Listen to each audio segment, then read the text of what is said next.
Sometimes you may have seen photos like this. This is AI generated avatar image. If you want to create your own AI generated avatar images, you can do that. In this video, we'll be telling about how to do that.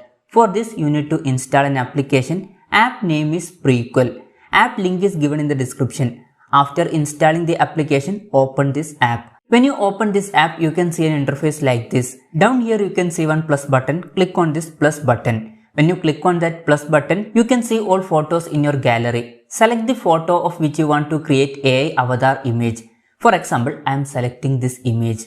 When you select that image, it will show importing. Importing is completed. Now you can see so many filters here. You can select whichever filter you want. I am selecting a filter named fantasy. This is now trending. Actually, I am using free version. If you are using free version, in some filters there is waiting time. Now you can see that this app has created an AI avatar for me. If you want to edit, some editing options are here. You can edit this photo, or if you want to use any other filters, you can do that. After everything is completed, above you can see next option. Click on this next option. When you click on next option, a page will come like this. Down here you can see save photo option. Click on this save photo and this photo will be saved. Above you can see one tick button. Click on that tick button. Now if you are going to gallery, you can see that photo is saved here. You can use this image.